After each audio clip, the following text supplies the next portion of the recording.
안녕하세요, 여러분. 저는 40대 초반의 여자입니다. 평범하게 살아가던 제 인생에서 이렇게 황당하고 기가 막힌 일을 겪을 줄은 상상도 못했어요. 가장 믿고 의지했던 사람의 이중적인 모습을 봤을 때의 그 충격은 상상 초월 그 자체랍니다. 이런 일을 겪어보니 한편으로는 누군가를 만날 때 더 신중하게 오래 두고 봐야겠다는 생각이 들기도 했어요.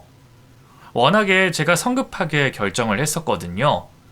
아직도 생생하게 기억나는 그 충격적인 일들에 대해서 지금부터 이야기를 시작해 보도록 하겠습니다. 친구들은 다 저에게 결혼을 잘했다고 했어요. 안정적인 직장, 좋은 집안을 가진 남편을 만나 돈 걱정 없이 살아갈 수 있다고 하면서 제가 제일 부럽다고 그랬죠. 하지만 그건 속내를 모르는 친구들의 이야기일 뿐이고요. 막상 당사자인 저는 그렇게 생각하지 않았답니다. 제가 살고 있는 남편의 모습을 볼 때면 저는 항상 왠지 모르게 무시당하고 껍데기와 함께 있다는 느낌을 많이 받았었거든요. 우선 저희 집안 배경에 대해서 말씀을 드려야 될 것 같아요. 저는 아주 어려운 환경에서 자랐어요. 똘똘하고 공부도 잘했는데 항상 동생을 챙겨야 한다는 압박감 때문에 무슨 일이든 자신감이 없었어요. 제 남동생에게는 장애가 있어요. 정신지체 장애가 살짝 있는 동생은 일반 학교 생활을 하기는 힘들었지만 제가 같이 다닌다는 이유만으로 부모님은 일반 학교인 저희 학교에 보내셨죠. 아침에 등교를 하는 일에서부터 쉬는 시간 중간중간에 동생을 들여다보아야 했고 학교가 끝난 후에도 항상 동생을 챙겨 집으로 와야만 했습니다. 제가 친구들과 노는 시간은 사치일 뿐이었어요. 그러다 보니 친구들은 저를 바보 누나라고 부르기도 했어요. 바보 동생을 항상 챙기고 다녀야 하는 누나라고요. 너무나 듣기 싫었지만 그게 현실이었습니다. 그런데 어린 마음에 한 번은 너무나 동생으로부터 벗어나고 싶어서 학교 끝나고 동생을 기다리지 않고 저 혼자 학교 밖으로 나가버린 적이 있었어요. 그때는 그저 현실에서 탈피하고만 싶었던 것 같아요. 무작정 학교 밖으로 나가서 혼자 떡볶이도 사 먹고 학교 앞 문구점에서 뽑기도 하면서 집까지 걸어갔고 집에 도착해서 라면도 혼자 끓여 먹었어요. 한참이나 시간이 지났는데도 동생은 그때까지도 집에 오질 않은 겁니다. 몇 시간이 지나고 나서도 동생이 집에 오지 않자 걱정이 돼 그 길로 다시 학교로 막 뛰어갔어요. 학교 이곳저곳을 다 뒤지면서 찾고 있었는데 동생은 운동장 한쪽 구석에서 바닥에 무언가 글씨를 쓰면서 해맑은 표정을 하고 있더군요. 글씨에는 제 이름이 적혀 있었습니다.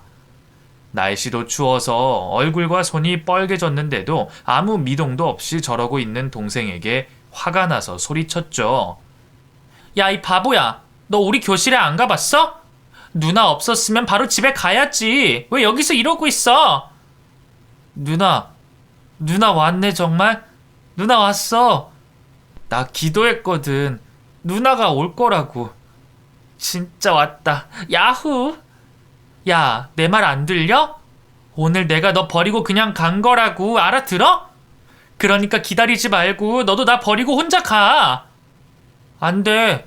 가족끼리 버리면 안 되는 거라고 엄마 아빠가 그랬어. 그러면 안 된대. 가족은 무슨 일이 있어도 서로 도와주고 믿고 기다려주라고 했어. 이 바보야. 난 너 귀찮아. 귀찮아 죽겠다고. 나 좀 버렸으면 좋겠어. 나는 누나 안 귀찮아. 누나 좋아. 누나 내 가족이야. 누나 기다릴 거야. 제가 아무리 심한 말을 해도 저밖에 모르는 바보같이 순수한 동생에게 저는 그날 이후 다짐했어요.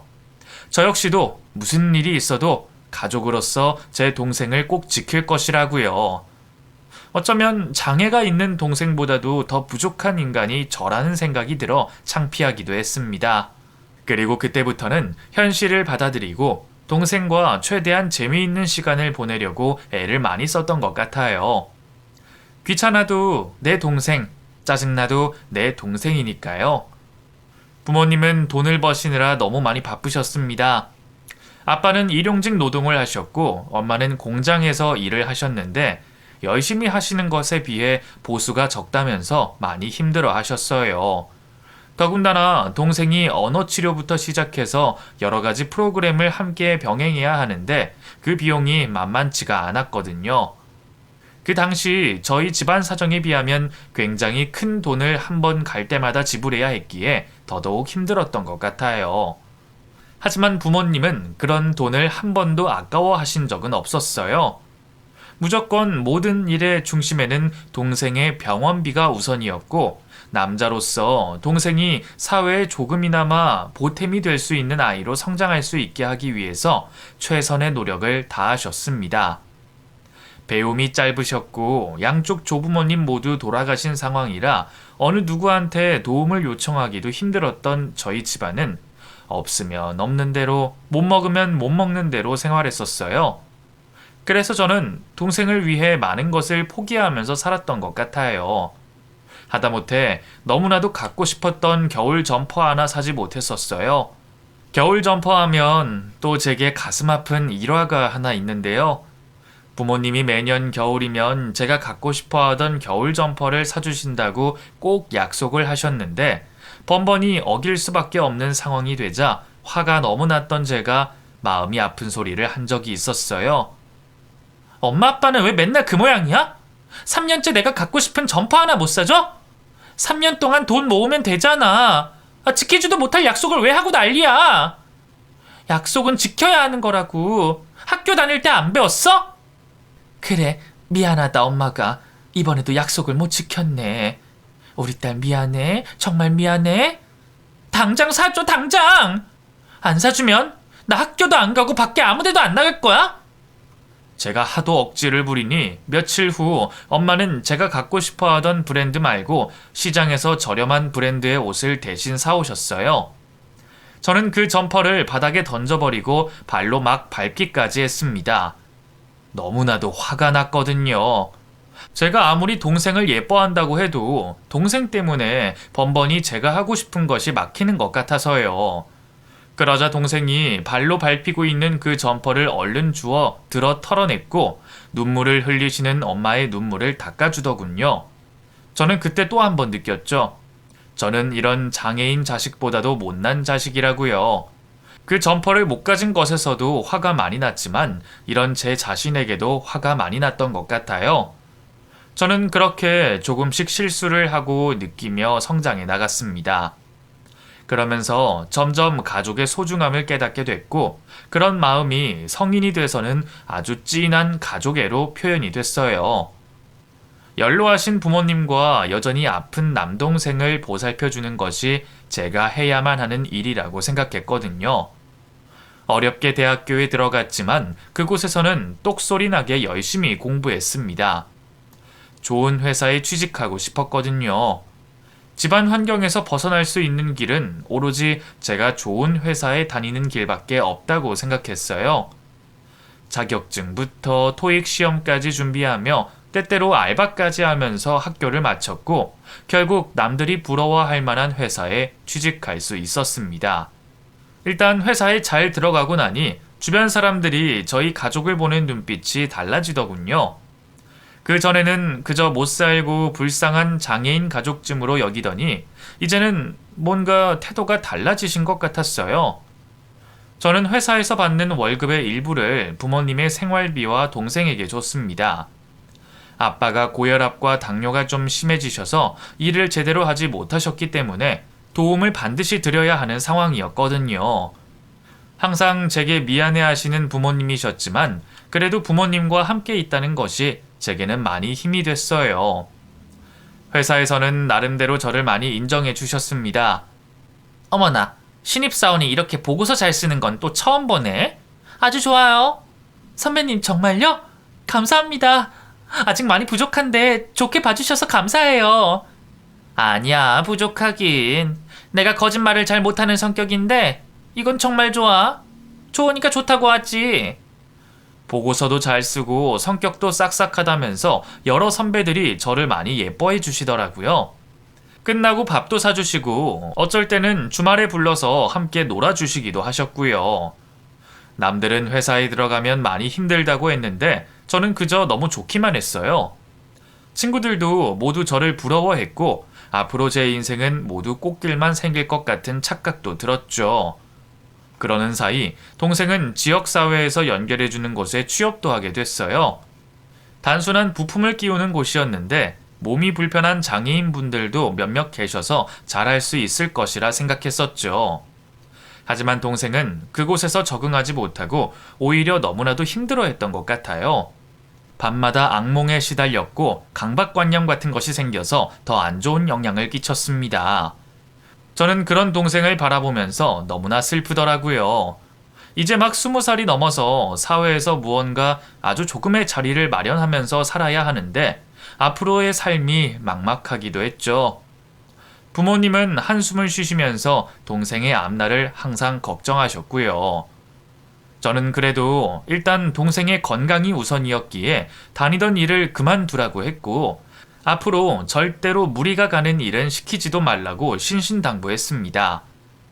엄마, 동생 생활비 내가 더 벌게, 응? 내가 더 벌어서 동생 살 수 있게 해줄게. 그러니까 그런데 못 가게 해. 괜히 사회성 기른다 어쩐다 하다가 정신적으로 더 힘들 수도 있잖아. 그래도 어떻게 그래? 엄마 아빠 죽고 나면 앞으로 어떻게 뭐해 먹고 살라고? 자기 밥벌이는 하게 만들어야지. 그게 우리 부부 소원이다. 언제까지 너한테 짐을 지우게 할 수도 없는 노릇이고. 아이 괜찮아. 나도 내 동생 숙명이라고 생각해. 엄마 아빠도 어쩔 수 없듯이 나도 어쩔 수 없는 거잖아. 어쩔 때 보면 나보다 더 어른 같고 나보다 더 성숙한 내 동생이야. 분명히 사람 구실 잘할 거야. 내가 그렇게 만들게. 저는 그렇게 부모님께 다짐까지 하며 동생을 책임지기로 했습니다. 그날 이후 주말에 알바까지 해가면서 더 많은 돈을 벌려고 노력했던 것 같아요. 보통의 20대 여자들이 옷과 화장품 그리고 명품에 관심 있는 것과는 달리 제 관심사는 오로지 빠른 승진 그리고 돈뿐이었죠. 덕분에 회사에서는 정말 승진도 잘 되고 인정도 잘 받았어요. 시기가 많은 동기들에게는 가끔 이상한 질투의 말도 듣기도 했지만 그런 말 정도쯤이야 신경도 쓰지 않았습니다. 하루하루가 정말 바쁘게 너무나 똑같이 살아가던 어느 날 제게도 한 남자가 다가오게 되는데요.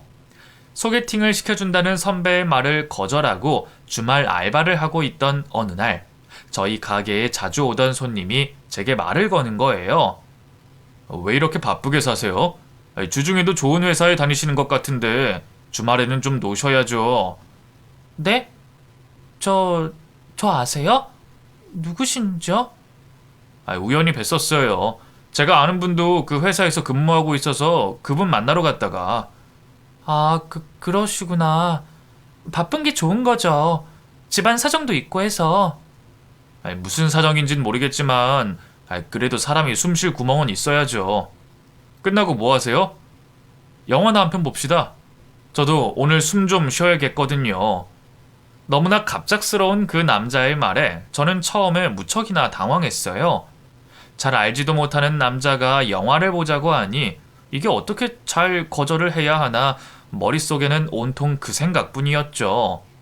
그런데 그 남자는 당장에 핸드폰으로 영화 예매를 하더니만 끝나는 시간에 맞춰 데리러 온다고 하며 휙 나가버리더라고요. 어떻게도 연락할 방법이 없던 저는 거절을 하려고 일이 끝나고 기다리게 됐고 그 남자는 고급스러운 세단을 타고 저를 데리러 왔더군요. 저기 죄송해요. 영화는 못 볼 것 같아요. 집안에 일이 좀 생겨서요. 일 없는 거 다 알아요. 저 그렇게 이상한 사람 아니에요. 저도 하도 일주일 내내 일을 바쁘게 하고 정신없이 지내다 보니까 누군가와 얘기도 하고 싶고 그래서 그래요. 저 좀 도와준다 생각하시고 타세요. 여기 제 명함도 드릴게요. 전문 직업에 종사하고 있던 그 남자는 제게 애원하듯 말을 했습니다. 저는 어쩔 수 없이 그 차에 올라탔고 그렇게 그 남자와의 인연은 시작됐죠. 차가운 것 같으면서도 숨김없이 자신의 일을 조곤조곤 말을 하는 그 남자에게는 뭔가 모르게 빠져드는 마력 같은 것이 있었어요. 남자라고는 만나본 적도 없었는데 왠지 그 남자가 나쁜 사람이 아닐 것이라는 생각이 자연스럽게 들었죠. 그렇게 그날 영화를 보고 맛있는 밥까지 얻어먹은 저는 며칠간 그날의 기억 때문에 매우 즐거웠던 것 같아요. 혼자 있을 때도 웃음이 나게 하는 그런 일이 생기게 된 거죠. 항상 돈 버느라 어려운 집안 환경 생각하느라 웃고 지낼 순간이 별로 없었는데 그 남자를 만나고 나서 이렇게 기분이 좋다니 제가 정말 이상하긴 한 것 같았습니다. 그리고 그 남자는 정확히 5일 후에 저희 회사에 찾아왔고 그날도 저희는 기분 좋게 데이트를 하게 됐어요. 그날은 자기가 왠지 기분이 너무 쓸쓸한 날이라고 하면서 술을 한잔 하자고 하더라고요. 평소에 술을 잘 못했지만 그날은 저도 한 잔 마시고 싶은 마음에 오버를 해서 술을 마시게 됐고 저는 결국 몸을 가누지 못할 정도로 취해버리고 말았어요. 술에 취한 저는 주저리 저희 집안 환경과 동생에 관한 이야기를 했던 것 같아요. 제가 짊어지고 있는 짐에 대해서도 많은 이야기를 했는데 그때 그 남자는 자신이 그런 부분을 해결해 줄 수 있다고 하더군요. 술에 취해 정확히 기억은 나지 않는데 그때 그런 말을 들은 후 갑자기 기분이 묘해져서 술을 많이 마시게 된 것 같아요. 그리고 그날 술에 취한 저를 데리고 모텔로 향했고 저희는 첫날 밤을 함께 보내게 됐습니다. 난생 처음 남자와 첫날 밤을 치르게 됐고 얼마 후 저희는 연인 관계가 되어 있었던 것 같아요. 처음에는 잘 몰랐는데 그 남자는 조금 냉정한 스타일이라고 해야 할까요? 아무튼 자신의 감정이나 생각을 잘 드러내지 않는 사람이더군요. 남들은 연애 초기에 좋아 죽는다고 하던데 감정 표현도 별로 없고 왠지 좀 제가 느끼기에는 서운할 정도로 사무적으로 대했습니다. 누가 밥도 안 먹고 일하냐? 너 바보 아니야? 남의 회사 일하는데 꼭 그렇게 해야 돼? 뭐라고? 바쁘니까 밥도 못 먹은 거지. 애인이 밥도 못 먹고 일하면 걱정이라도 해줘야 되는 거 아니야? 그깟 걱정이 밥 먹여주냐? 네가 무식하게 일만 하니까 하는 말 아니야. 그렇게 할 필요 없어. 동생 때문에 그러나 본데 내가 해결해 준다니까? 무식하게 그러지 마. 그리고 앞으로는 주말에 일하지 마. 그 돈 내가 줄게. 심지어 제가 주말에 알바를 하는 비용을 주면서 일을 하지 말라고 했어요.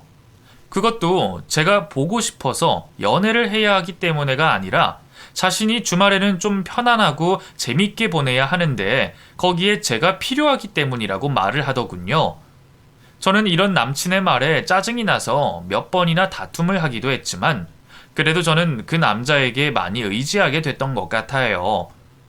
그 남자는 저보다 7살이나 많았을 뿐만 아니라 좋은 차를 탔고 경제적인 지원도 해줬기 때문에 제가 많이 기댔었거든요. 회사에서 인정받고 능력 있는 직장인은 분명했지만 항상 집안 사정 때문에 쪼들리는 제게 아낌없이 데이트 비용을 지원한 것도 사실이고요. 저는 그렇게 1년도 안 된 연애를 한 후 결혼을 하게 됩니다. 결혼을 위해 남친 집에 인사를 드리러 갔을 때 시모는 저를 많이 무시하셨어요. 일단 제 남동생에 관한 이야기를 꺼내셨는데 굉장히 불쾌했죠. 그래, 아가씨 동생은 앞으로 뭘 어떻게 해먹고 산다는 건데? 설마 가족 등에 딱 붙어서 철거머리처럼 안 떨어지는 건 아니겠지? 네? 그건 아니고요. 지금 일자리 알아보고 있으니까 잘 될 거예요. 맞는 곳을 찾기가 쉽지가 않는지라. 아이고, 어쩌다가 그런 장애인을 낳아가지고. 혹시 뭐 아가씨도 대를 이어서 장애인을 낳고 그러는 건 아니겠지? 아가씨 회사도 좋고 능력도 좋다고 들어서 그나마 내가 결혼 허락한 건데 여러 가지 마음에 안 드는 게 많아서 좀 그렇긴 하네. 귀티가 철철 흐르던 남친의 어머니는 다른 사람의 마음 따위는 안중에도 없는 스타일이신 것 같았어요. 딱 보자마자 남친이 어머니를 많이 닮았다는 느낌이 들었습니다. 그러면서도 자기 핏줄에 대한 애착은 상당하신 듯 했죠. 몇 번이나 제게 아이에 대한 얘기를 하셨거든요. 나는 아들 하나 딸 하나 있는데 딸은 외국에 나가 살고 있어서 내가 많이 외롭거든. 더도 말고 덜도 말고 똘똘한 손주들 좀 낳아주면 좋겠다. 다른 거야 뭐 애초에 기대도 없고. 불편한 자리가 끝나고 남친에게 제 동생에 관한 이야기를 꺼냈어요. 그런 식으로 말씀하시는 어머님이 좀 기분이 나쁘다고요. 하지만 남친 역시 제 동생이 원래 그런 거니까 이해를 해야 한다는 식으로 굉장히 사무적으로 말을 하더라고요. 너 그거 자격지심이야. 있는 사실 그대로를 말씀하신 건데 왜 그래? 익숙해질 때도 됐잖아. 인정할 건 인정해. 그럼 네 마음이 편할 거야. 남친의 말에 또 한 번 기분이 상했지만 그게 현실이었기에 더 이상 저도 아무 말을 할 수가 없더군요. 결국 그렇게 저희 가족은 철저하게 무시당한 채로 결혼식은 진행됐습니다. 결혼 이후 저는 바로 아이를 갖게 됐고 연이어서 둘째까지 임신하게 되어 어쩔 수 없이 회사를 쉴 수밖에 없었어요. 바쁘게 살다가 갑자기 전업주부로 살다 보니 뭐든지 다 서럽기도 하고 자존감이 낮아졌던 것 같아요. 그런데 그때부터 왠지 남편과 시모 사이에 뭔가 비밀이 생긴 것 같더라고요. 남편은 자주 가지도 않던 시댁에 아주 자주 드나들었고 건뜻하면 시모 집에서 자고 오는 날도 생겼습니다. 평소 남편은 시모와 사이가 그렇게 좋지 않은 것으로 봤었는데 언제부턴가 저렇게 많이 다니는 것을 보니 뭔가 이상한 기분이 들더라고요. 더군다나 저와 아이들한테는 오라고 말도 하지 않고요. 하루는 제가 안 되겠다 싶어서 아이들을 데리고 시댁으로 찾아간 적이 있어요.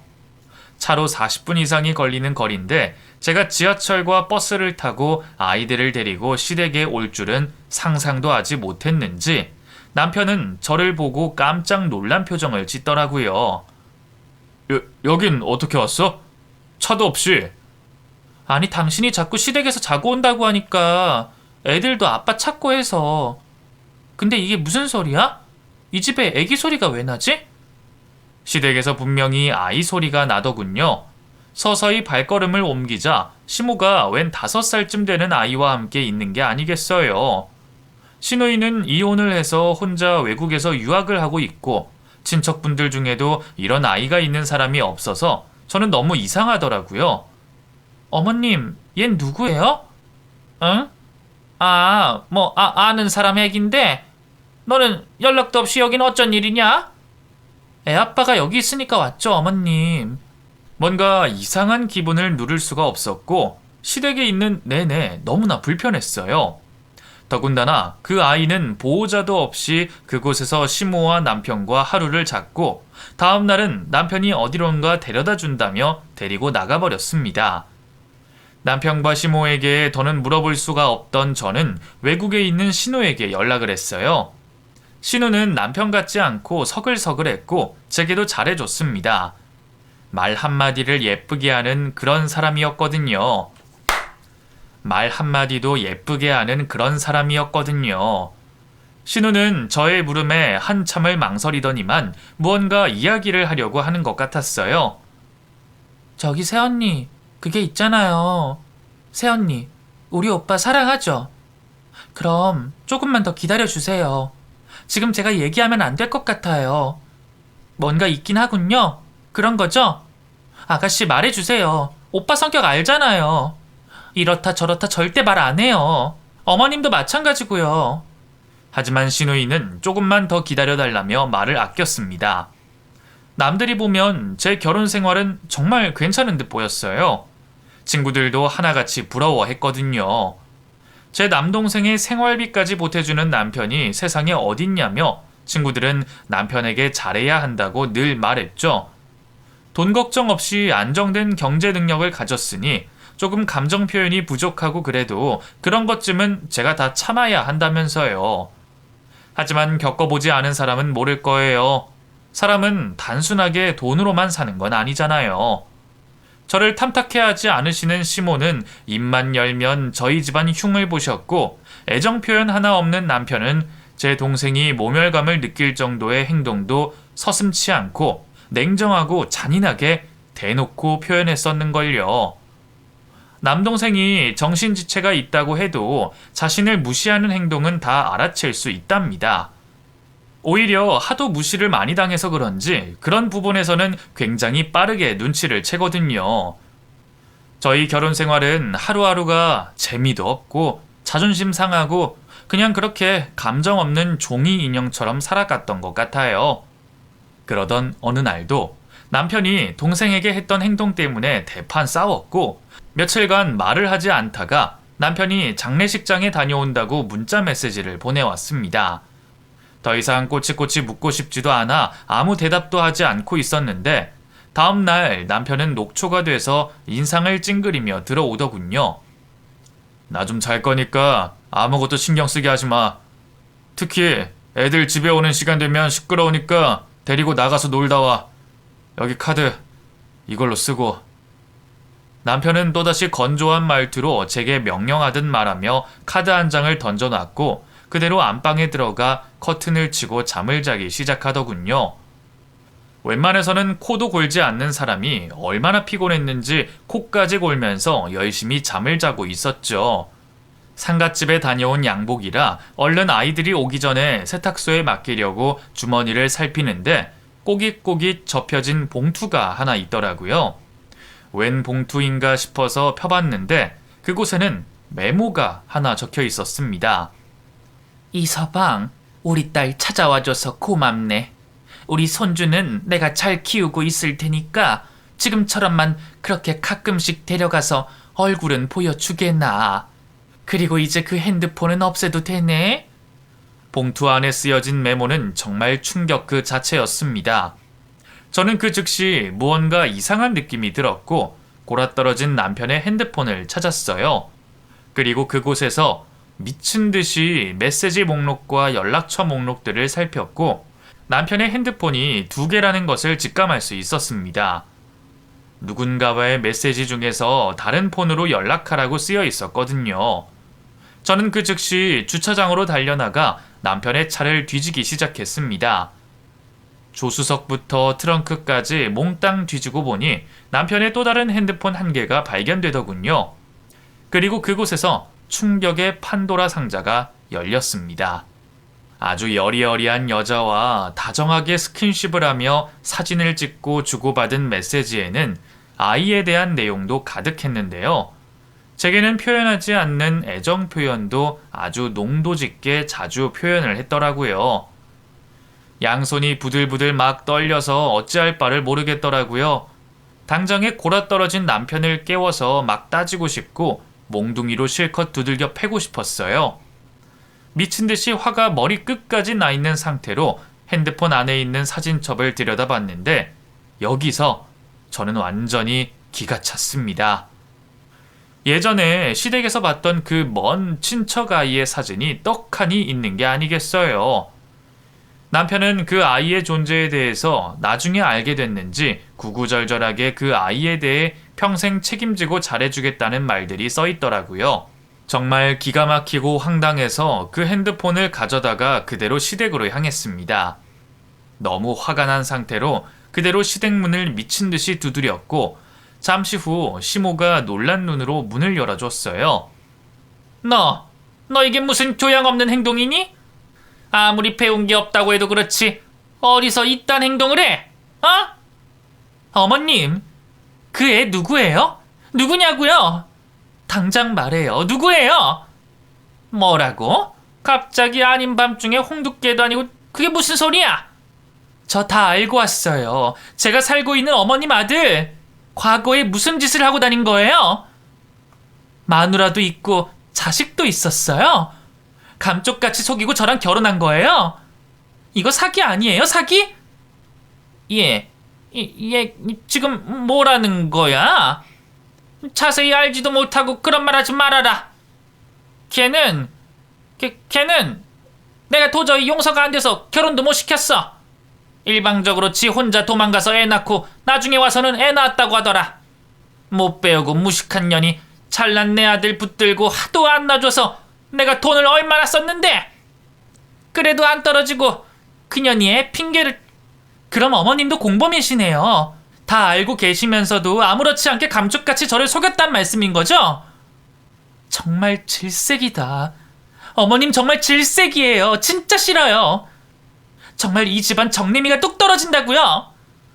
저는 모든 것을 알고 있다고 말하는 시모를 보는 순간 가슴에서 울분이 터져 나와 혼이 났습니다.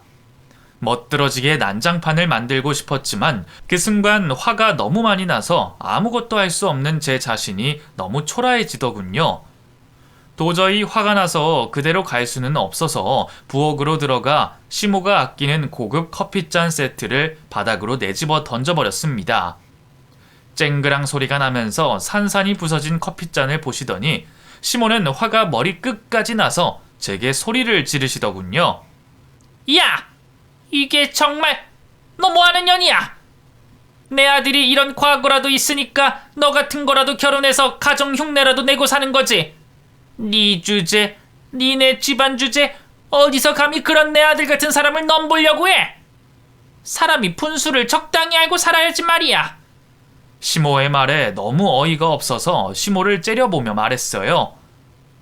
세상에 당신 아들만 잘난 게 아니라고요. 내가 보기엔 쓰레기 같은 당신네 가족보다 장애인 내 동생이 훨씬 나은 것 같네요.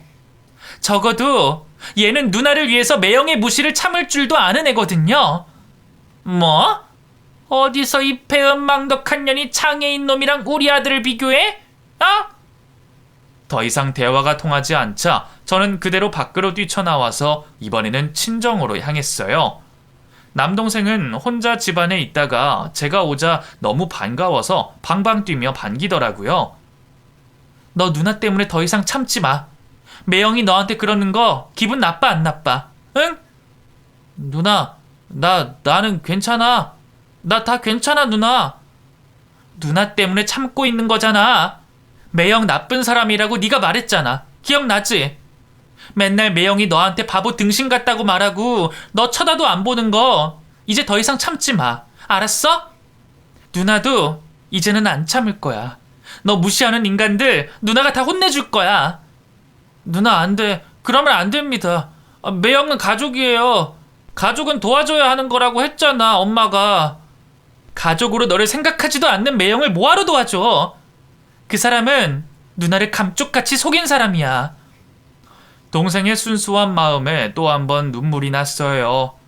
이 바보같이 착한 동생은 누나를 위해서라면 어떤 것도 할 수 있는 그런 사람이더라고요.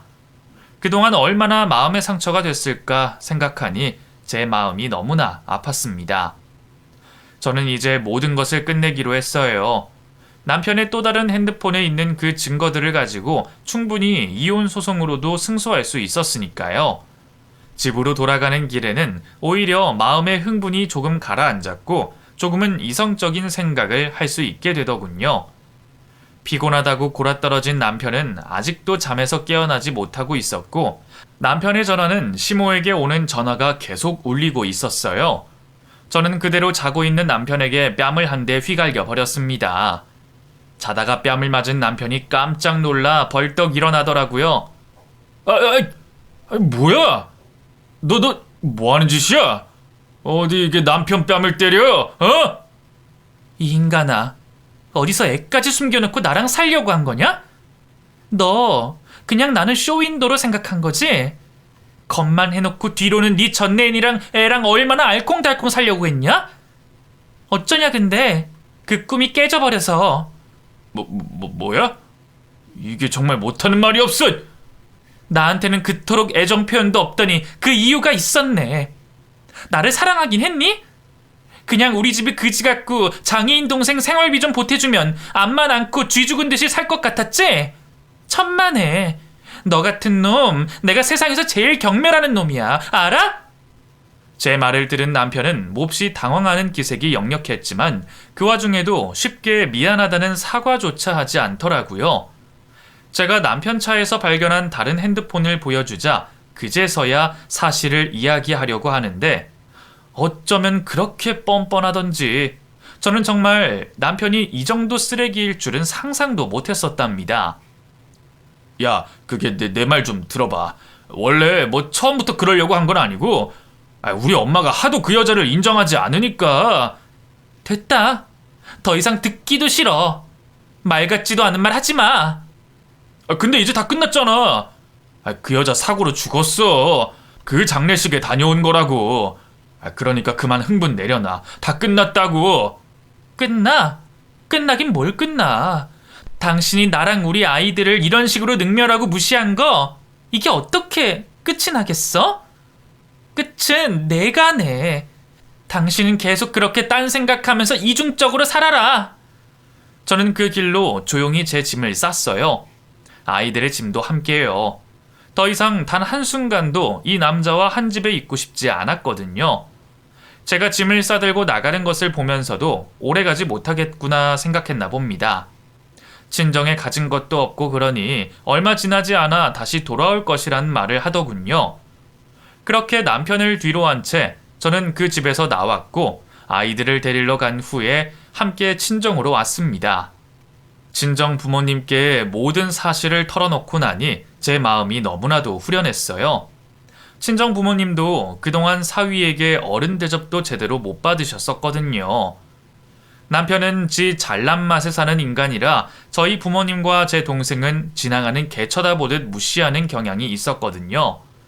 친정엄마는 오히려 잘 됐다고 하셨습니다. 앞으로 무슨 일을 해도 시댁에서 그런 취급받고 사는 것보다 더 좋을 것이라면서 제가 결혼 전에 능력 있는 여자였다는 것을 잊지 말라며 용기를 주셨어요. 아이들은 자기가 봐줄 테니 꼭 다시 직장에 복귀해서 능력 있는 여자가 되라고 하셨죠. 저는 그 후로 변호사를 통해 이혼을 준비함과 동시에 회사에 복직도 준비했습니다. 아이들과 앞으로 살아가려면 반드시 제가 경제활동을 안정되게 해야 했거든요. 그리고 솔직히 돈을 떠나 제 자신이 인정받고 싶기도 했고요. 이혼 소장을 받게 된 남편과 시모는 말도 안 된다면서 제게 전화를 걸어 폭언을 해댔습니다. 너 따위가 감히 어디 이혼을 먼저 한다고 이딴 걸 보내? 말이 된다고 생각하니? 네 주제에 자존심은 있나 보지? 어? 그만큼 남편이 벌어다 준 돈으로 친정 동생까지 먹여 살렸으면 은혜를 알고 넙죽 엎드리지는 못할 망정! 시모의 막말에 이번에는 친정엄마가 제 전화기를 뺏어 들으셨어요. 이보세요. 넙죽 엎드려? 너 따위? 우리 딸, 제게는 누구보다 귀하고 소중한 존재예요. 돈 좀 가졌다고 뭐 세상 모든 거 다 가진 모양인데 착각하지 마요. 나는 내 자식이 장애인이어도 그딴 마음 가지라고 가정교육 시키지는 않았네요. 돈 자랑하기 전에 자식 가정교육이나 똑바로 시켜요. 어디서 두 집 살림하는 걸 허락하고 말이야. 인간 같지도 않은 인간들이. 친정엄마는 생전 그런 거친 말을 하시는 분이 아니셨는데 그날은 제가 깜짝 놀랄 만큼 거친 말들을 쏟아내셨습니다. 그런 엄마의 말에 놀라기도 했지만 정말 속이 후련해지더라고요. 남편은 끝까지 이혼을 하지 않는다고 버텼지만 유책 배우자인 남편이 할 수 있는 일은 없었습니다. 재산 분할도 제가 원하는 대로 잘 됐고 양육권도 엄마인 제가 가져오게 될 수 있었어요. 이런 이혼은 해보니 개인이 하는 것은 절대로 힘들 것 같아요. 혹시라도 힘든 이혼을 준비하고 계신다면 반드시 이혼 전문 변호사의 힘을 빌리는 것이 좋을 듯 싶습니다. 이혼을 준비하는 과정 중에 남편의 여동생인 신우에게서 연락이 왔어요. 외국 유학 중에 한국에 잠시 들어왔다며 만나자고 말을 했고 굳이 피할 이유가 없을 것 같아 신우를 한번 만나게 됐죠. 그 집에서 유일하게 대화가 통하는 사람 같은 사람이 바로 신우예요. 언니, 미안해요. 내가 대신 사과할게요. 그리고 나는 언니의 이혼 존중해요. 잘했어요, 정말. 나 같았어도 똑같은 선택을 했을 거예요. 우리 오빠, 우리 엄마가 좀 그래요. 저도 잘 알아요. 미안해요, 아가씨. 아가씨 몇 번 못 봤지만 좋은 사람인 거 알고 있는데 이런 모습으로 만나게 돼서. 아니에요. 오히려 제가 미안해요. 저 오빠 과거 다 알고 있었고 그 아이의 존재도 다 알고 있었어요. 오빠는 어떻게든 그 여자와 아이를 지키려고 다른 여자랑 가정을 꾸리길 원했어요. 부모님이 너무나 반대를 하셔서 그 여자를 괴롭히셨거든요. 그러니까 가정을 꾸리면 모든 것이 다 해결될 줄 알고 잘못된 생각을 한 거죠. 그러다가 그 여자가 얼마 전에 죽었고. 이제 다 지난 일이니까 이런 얘기도 필요 없겠죠? 아무튼 언니, 그래도 가끔 조카들 얼굴 보여주세요. 내 조카들 너무 예쁘단 말이에요. 신우는 외국에서 들어오면서 사온 선물을 내밀며 아이들에게 가져다 주라고 했습니다. 저는 말없이 그 선물을 받아들면서 그래도 이 집안에 제대로 된 사람 하나는 있다는 생각이 들더군요. 같은 핏줄인데 어쩌면 이렇게 다를까 싶기도 하고 참으로 많은 생각을 하게 하는 날이었어요. 그 후로 저는 회사에 복직하게 됐어요. 결혼 전에 제 능력을 인정받아 다니던 회사로 운이 좋게 들어올 수 있었죠. 그때 제가 정말 열정이 넘치고 싹싹하게 일을 잘했던 것이 윗 어른들에게 인정을 받았었거든요. 한참이나 잊고 지내던 제 모습을 기억해 주시는 분들 덕분에 얼마나 행복했는지 모르겠습니다. 아직도 저를 일 잘하고 성격 좋은 사람으로 기억해 주고 있다는 사실에 솔직히 눈물이 찔끔 나기도 했어요. 결혼 생활을 하면서 단 한순간도 자존감이 높아본 적이 없었거든요. 항상 죄인 같았고 못 사는 친정 때문에 고개를 숙이고 있었는데 말이죠. 오랜만에 복직한 회사에서의 생활은 생각보다 훨씬 더 힘들었지만 제가 살아 숨쉬는 것 같은 느낌을 받아 많이 행복했어요. 그동안 어떻게 참고 있었나 싶을 정도예요. 아이를 둘 낳으니 예전에 직장 생활하며 입었던 옷도 잘 맞지 않고 피부도 많이 상해서 화장도 잘 먹지 않았지만 그래도 그 자체만으로도 너무나 행복했습니다. 아이들은 친정엄마의 도움으로 무럭무럭 성장하고 있고 제 남동생도 아이들을 잘 챙겨주고 있습니다. 아이들도 삼촌이 장애인이지만 마음씨가 너무 좋아 천사 삼촌이라고 부르며 잘 따르고 있어요. 아이들의 영향이 컸던지 제 남동생은 인성 좋은 사장님의 배려로 작은 빵집에 취직도 하게 됐습니다. 몇 시간이지만 자신의 힘으로 일을 해서 경제활동을 하는 모습을 보니 너무 마음이 좋더라고요. 남동생은 조카들이 좋아하는 빵을 매일같이 준비해서 기분 좋게 퇴근하고 있답니다. 아직은 모든 것이 완벽하진 않지만 저는 지금의 이 생활을 매우 만족하며 살아가고 있어요. 사람답게 존중받고 서로를 사랑하고 걱정해주는 가족의 참된 의미를 알면서 사는 것이 어쩌면 인생에서 가장 소중한 것이 아닌가 하는 생각이 드네요. 우리는 세상에서 가장 소중한 존재예요. 항상 그런 마음 잊지 마시고 살아가셨으면 좋겠습니다. 그럼 이상으로 제 사연 마칠게요. 끝까지 들어주셔서 감사드려요.